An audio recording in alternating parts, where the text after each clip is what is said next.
मेरे प्रिय विद्यार्थियों, हिंदी ज्ञान मंजूषा में आपका हार्दिक स्वागत है। पिछले वीडियो में हमने कुंवर नारायण द्वारा रचित कविता के बहाने पाठ का व्याख्या किया था।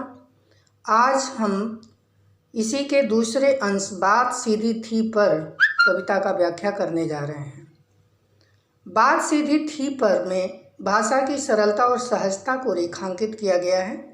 कवि का कहना है कि हमें सीधी सरल भाषा को सीधे सरल शब्दों में ही कहने का प्रयास करना चाहिए। भाषा के प्रदर्शन के फेर पड़ते ही बात उलझने लगती है। जैसे जैसे कवि उलझाव से निकलने का प्रयास करता है, जटिलता और अधिक बढ़ने लगती है। कुछ लोग इस उलझाव का समर्थन करते हैं। इसका परिणाम ये होता है कि बात का मूल प्रभाव नष्ट हो जाता है। कहने वाला भाषा की जटिलता से तंग आकर जोर जबरदस्ती करने लगता है। इस प्रकार वह चाहे अनचाहे अनाड़ी बन जाता है और उसकी कविता दुरूह होती चली जाती है। कविता का शब्दार्थ देखें। चक्कर का अर्थ है प्रभाव दिखलाना। टेढ़ा फंसना का अर्थ है बुरा फंसना, पेचीदा, कठिन या जटिल।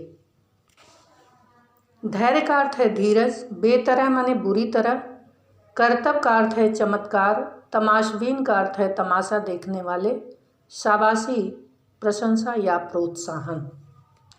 जोर का अर्थ है बलपूर्वक। चूड़ी मरना यानी पेच कसने के लिए बनाई गई चूड़ी का नष्ट हो जाना। कसाव का अर्थ है कसावट, साहुलियत, आसानी या सरलता। बरतना का अर्थ है प्रयोग करना।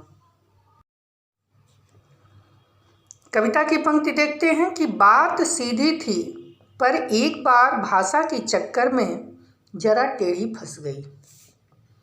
यहाँ पर कवि कहते हैं कि मेरे मन में एक सीधी सरल सी बात थी जिसे कविता के माध्यम से मैं अभिव्यक्त करना चाहता था, किंतु मैंने सोचा कि इसको बढ़िया सी भाषा प्रदान करूं या इसको बहुत ही साहित्यिक रूप में अभिव्यक्त करूं। किंतु हुआ क्या कि जैसे वह भाषाई प्रभाव जमाने की कोशिश किया, उसकी सरलता खो गई, अर्थात जो सीधी बात थी वह काफ़ी जटिल हो गई। परिणाम क्या हुआ? उसे पाने की कोशिश में भाषा को उल्टा पलटा, तोड़ा मरोड़ा, घुमाया फिराया कि बात या तो बने या फिर भाषा से बाहर आए। तो कवि ने क्या किया कि मूल बात को व्यक्त करने के लिए पुनः भाषा के शब्दों, वाक्यांशों, वाक्यों को बदलना शुरू किया।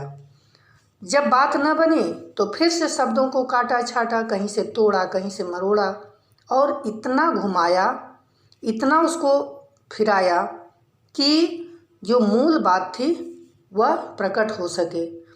लेकिन कोशिश करने के बाद भी जो मन की बात की सहजता थी वह प्रकट न हो सकी। कहने का भाव यह है कि मैं सरल भाषा में अगर अपनी मनोभावनाओं को कविता के माध्यम से व्यक्त करता तो वह बात सीधे पाठक तक पहुंच पाती, लेकिन भाषाई जंजाल के चक्कर में वह बात इतनी जटिल हो गई कि न तो मेरी मनोभावना ही उस कविता में आ पाई और न ही वह भाषा अब साहित्यिक ही बन पाया। बाद में क्या हुआ? लेकिन इससे भाषा के साथ साथ बात और पेचीदा होती चली गई। अब इस उलट फेर के जंजाल से मुक्ति पाने के लिए मैंने बहुत प्रयास किया, लेकिन दोनों बातें न हो सकीं। न तो बात सीधी रह गई और न ही भाषा साहित्यिक बन पाई। इधर कोशिश करने पर भी भाषा अधिक जटिल होती गई और भाषा अपनी सरलता खोती गई। इस प्रकार जटिलता प्रतिपल बढ़ती गई। इस तरह का एक उदाहरण और मिलता है कि राम की जो चरित्र है उसे तुलसीदास ने भी व्यक्त किया रामचरितमानस के माध्यम से, जो देश ही नहीं विदेशों में भी इतना विख्यात हुआ कि घर घर में उसको गायन किया जाता है। उसी विषय वस्तु को लेकर के ये केशव कवि हैं जिनको केवल साहित्यिक लोग ही जान पाए, वो रस छंद अलंकार के चक्कर में उसी विषय वस्तु को इतना जटिल बना दिए कि साहित्य में उनको कठिन काव्य का प्रेत कहा जाने लगा। तो भाषा, यहाँ पर कवि यह कहना चाहते हैं यह संदेश देना चाहते हैं कि भाषा को जानबूझकर जटिल नहीं बनाना चाहिए। सहज बात को सरल शब्दों में ही कह देने से बात प्रभावी होती है। अधिक जटिल या भाषा सौंदर्य की अभिव्यक्ति से उस विचार में, उस मनोभावनाओं में जो है काफ़ी बाधा पहुंचती है। अगली पंक्ति में कवि कहते हैं कि सारी मुश्किल को धैर्य से समझे बिना मैं पेज को खोलने के बजाय उसे बेहतर कसता चला जा रहा था। क्या कहते हैं कि भाषा के चक्कर में फंसी बात को धैर्यपूर्वक सुलझाने के बजाय मैं उसे और अधिक कोशिश करके उलझाता चला गया।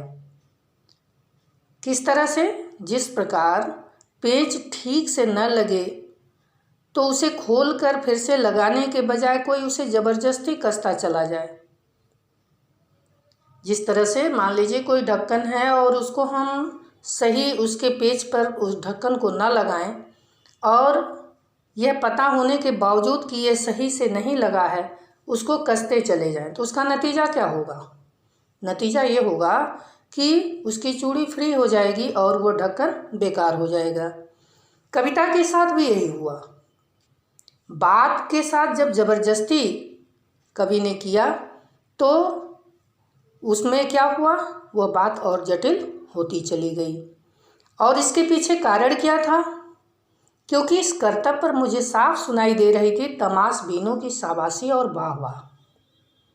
ये कवि ऐसा कर क्यों रहे थे?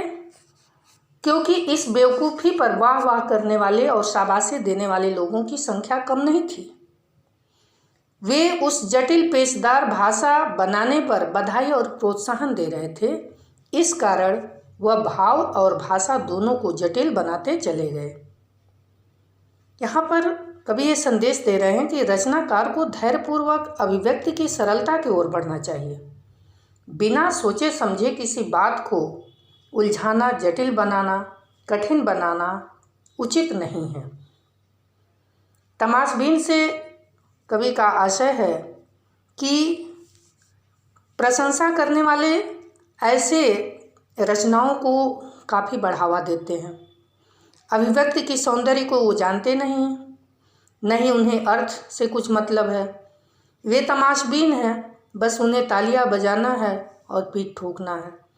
और इस चक्कर में क्या होता है कि कविता अपनी मूल को खो बैठती है। जो उसमें सहजता है, जो अभिव्यक्ति की सरलता है, वह समाप्त हो जाती है। अगली पंक्ति में कवि कहते हैं कि आखिरकार वही हुआ जिसका मुझे डर था। जोर जबरदस्ती से बात की चूड़ी मर गई और वह भाषा में बेकार घूमने लगी। हार कर मैंने उसे कील की तरह उसी जगह ठोक दिया। क्या कहते हैं कि भाषा का जबरदस्ती प्रयोग करने से जिस बात का मुझे डर था वही उसका परिणाम हुआ।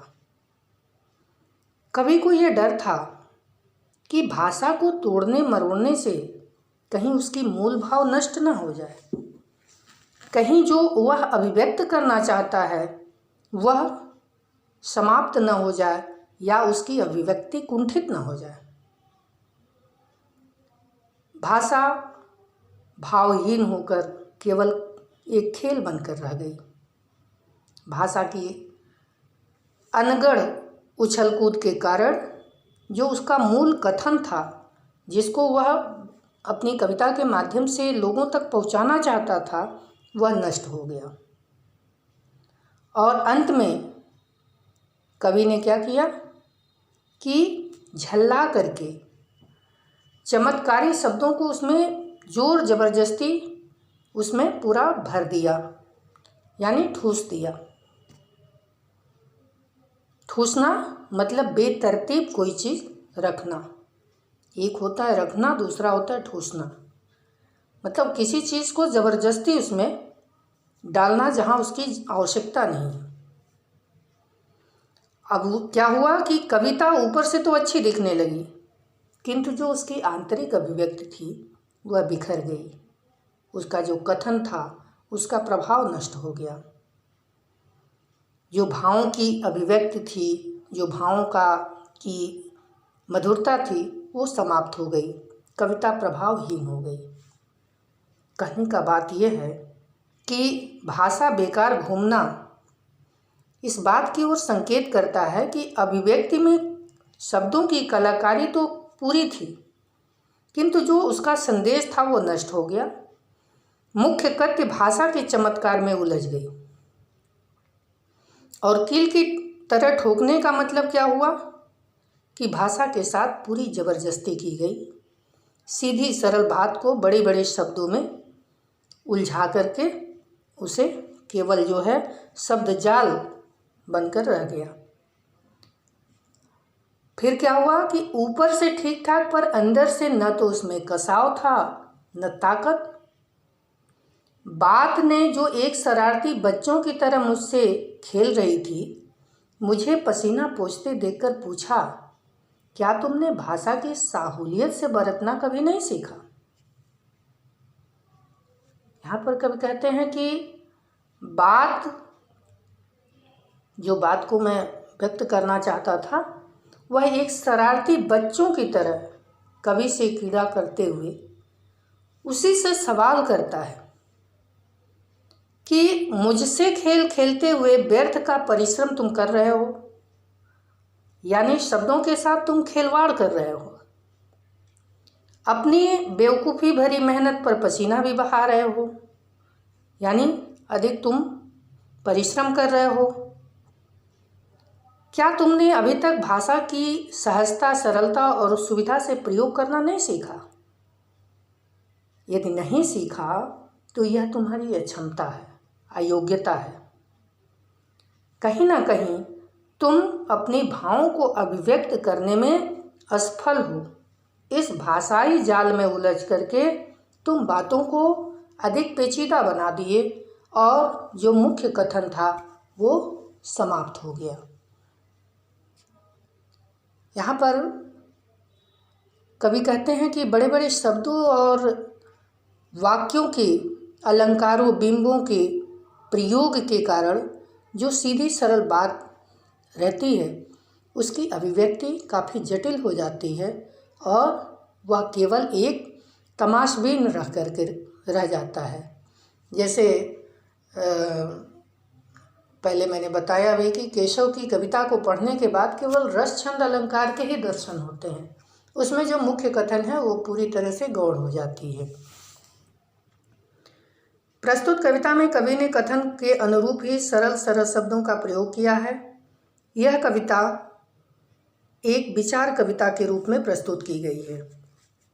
कवि ने भाषा की कृत्रिमता, जटिलता और बनावट पर कटाक्ष करने के लिए उल्टा पलटा, तोड़ा मरोड़ा, घुमाया फिराया जैसे शब्दों का सही सार्थक प्रयोग किया है। ये शब्द युग्म सार्थक शब्दों से निर्मित हैं। इसमें सहज रूप से अनुप्रास अलंकार का प्रयोग किया गया है। तमाशबीन और करतब में व्यंग्य निहित है। प्रायः दर्शक, श्रोता और प्रशंसक अपनी अकारण ही शाबाशी के कारण कवि को भ्रमित कर देते हैं। इससे कवि पाठकों की वाहवाही लूटने के लिए लोभ में अपनी बाणी को जटिल बनाता चला जाता है।